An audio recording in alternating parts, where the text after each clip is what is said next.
Hello बच्चों। इस भाग में हम सूर्यकांत त्रिपाठी निराला कृत अट नहीं रही है कविता की व्याख्या को समझेंगे। इससे पूर्व के भाग में हम लोगों ने उत्साह कविता की व्याख्या को समझा था, जिसमें कवि ने बादल को क्रांति दूत मानकर उसका आह्वान किया था। अब इस भाग में अट नहीं रही है कविता की व्याख्या को पूर्ण रूप से समझेंगे।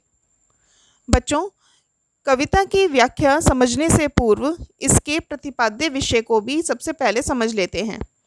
अट नहीं रही है कविता फागुन की मादकता को प्रकट करती है। कवि फागुन की सर्वव्यापक सुंदरता अनेक संदर्भों में देखता है।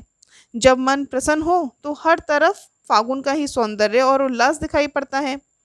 सुंदर शब्दों के चयन और उनकी लय ने कविता को बहुत ही सुंदर बना दिया है। जैसे फागुन का महीना बहुत ही सुंदर और ललित होता है, इसी तरह से कवि के जो शब्द चयन है और उनकी लयबद्धता है, उसने कविता को भी बहुत ही सुंदर बना दिया है। निराला जी ने प्राकृतिक सौंदर्य का बहुत ही सजीव चित्रण किया है। इन्होंने बहुत कई प्रकार के अलंकारों का भी प्रयोग किया है, जैसे अनुप्रास अलंकार, पुनरुक्ति प्रकाश अलंकार, विशेषोक्ति अलंकार और मानवीकरण अलंकार। भाषा भावों के अनुकूल है। छोटे छोटे वाक्यों में ये ढली हुई है कविता का सौंदर्य देखने के योग्य है। भाषा भावानुकूल है। कोमलकांत पदावली का प्रयोग किया है। इस तरह से अट न रही है कविता बहुत ही सुंदर है, जिस तरह से फागुन का महीना होता है। निराला जी ने कविता का आरंभ इस प्रकार किया है। अट नहीं रही है आभा फागुन की तन सट नहीं रही है। यहाँ पर कवि ने फागुन मास के सुंदरता का बहुत ही सुंदर बखान किया है। फागुन का महीना कौन सा होता है? जब होली का समय आता है, वो महीना फागुन का कहलाता है। उस समय जो प्रकृति होती है अपने चरम सौंदर्य पर होती है और चारों तरफ हरियाली ही हरियाली छाई रहती है। नए नए फूल और कोपले खिली हुई होती हैं, जिसके कारण पूरे वातावरण में सुगंध ही सुगंध फैली हुई होती है। इस कारण से जब भी हवा चलती है या फूलों की महक के कारण जो मादकता आती है, उसी कारण सभी लोगों में भी मस्ती छा जाती है। और वह मस्ती इतनी होती है कि वह मन में रह नहीं पाती और बाहर निकल निकल कर आती है। वो कहीं भी समा नहीं पाती, बाहर झलक झलक पड़ती है। इसी तक को उन्होंने अट नहीं रही है, सट नहीं रही है जैसे शब्दों से व्याख्यायित किया है।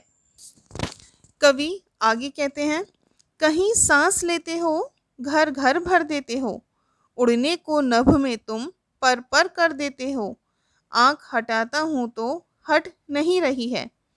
इसका भाव यह है कि कवि कहते हैं, हे फागुन, जब तुम सांस लेते हो तब अपनी सांस के साथ सारे वातावरण को क्या कर देते हो? सुगंधित कर देते हो। मतलब अपनी खुशबू से हर कोना कोना, पर्यावरण का हर कोना कोना महका देते हो।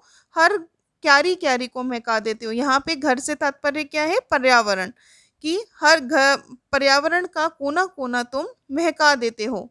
तो कभी ऐसा लगता है कि आसमान में उड़ने के लिए फागुन ने अपने पंख फड़फड़ा रहे हैं। तात्पर्य यह है कि फागुन की ब्यार अपने संग फागुन की सुंदरता को सबके सामने लाकर खड़ा कर देती है। कवि उस सौंदर्य से अपनी आंखें हटाना चाहता है। वो कहते हैं, आंख हटाता हूँ तो हट नहीं रही है। मतलब वो उस सौंदर्य से अपनी आंखों को हटाना चाहते हैं, लेकिन इसमें वो अपने आप को असमर्थ पाते हैं और कहते हैं कि आँख हटाता हूँ तो हट नहीं रही है, और उनकी आंखें इस सौंदर्य के दर्शन करने से हटना नहीं चाहती हैं और वहाँ उस सौंदर्य को सदैव निहारना चाहती हैं। पत्तों से लदी डाल, कहीं हरी कहीं लाल, कहीं पड़ी है उर में मंद गंध पुष्पमाल, पाट पाट शोभा श्री पट नहीं रही है। आगे हमने अभी पढ़ा था कि कवि की आंखें फागुन महीने की सुंदरता को देखते हुए नहीं थक रही हैं। वे अपनी नज़र इससे हटाना नहीं चाहते। आगे वो कहते हैं कि पत्तों से लदी डाल, कहीं हरी कहीं लाल, पेड़ों पर नए पत्ते निकल आए हैं, उनकी डालियाँ पत्तों से लद गई हैं। तो वो कैसी हैं? जो कई रंगों की हैं, कहीं हरी कहीं लाल, कहीं हरे पत्ते हैं तो कहीं कहीं लाल कोपले हैं। तो लाल क्या होती है? कोपले हैं। कहीं पड़ी है उर में मंद गंध पुष्पमाल। और कहीं कहीं ऐसा लगता है कि कुछ पेड़ों के गले में भीनी भीनी खुशबू देने वाली मंदगंध, भीनी भीनी खुशबू देने वाली पुष्पमाल, फूलों की माला लटकी हुई है। मतलब सब पेड़ों पर फूल लदे हुए हैं। पाट पाट शोभाश्री पट नहीं रही है। मतलब प्रकृति के हर कोने में, पाट पाट हर कोने में जो शोभा है, जो सुंदरता है, वो बिखरी हुई पड़ी है और धरती पर वो कहीं भी समा नहीं पा रही है। पट नहीं रही है मतलब समा नहीं पा रही है। बच्चों, ये इसकी व्याख्या है। अब इसका जो प्रतिपाद्य विषय है उसे भी एक बार संक्षेप में आपको बता देती हूँ। फागुन की आभा का मानवीकरण करते हुए निराला जी ने कहा है कि फागुन की शोभा सर्वव्यापक है। वे प्रकृति और तन मन में समा नहीं पा रही है। उसका प्रभाव सभी पर देखा जा रहा है। फागुन में सांस लेते ही चारों ओर का वातावरण कैसा हो रहा है? सुगंधित हो उठता है।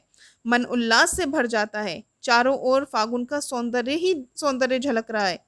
फागुन की सुगंधित मादकता व्यक्ति को कल्पना के पंख लगाकर गगन के विस्तार में उड़ने को क्या करती है? उत्साहित करती है। कवि की आंखें फागुन की सुंदरता से कैसी हो रही हैं? अभिभूत हो रही हैं। अतः वह इससे अपनी नजरें नहीं हटा पा रहे हैं। फागुन की सुंदरता की व्यापकता के दर्शन उन्हें पेड़, पत्ते, फूलों आदि सभी में हो रहे हैं। वृक्षों की डालियां हरे हरे पत्तों से लदने लगी हैं। कहीं हरी हैं तो कहीं लाल लाल कोपले वहां पर कैसी हो रही हैं? प्रतिबिंबित हो रही हैं। हृदय पर धीमी धीमी सुहासित पुष्पों की माला क्या हो रही है? शोभायमान हो रही है। इस तरह से फागुन की शोभा जगह जगह छाई हुई है। वे कहीं भी समा नहीं पा रही है।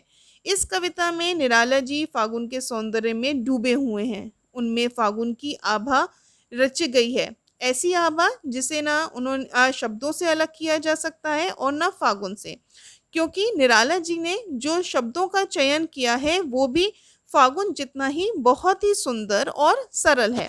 इस प्रकार बच्चों, आपकी निराला जी द्वारा रचित दो कविताएं उत्साह और अट नहीं रही है कविताओं की व्याख्या आप लोग इसे ध्यान से सुने और समझें।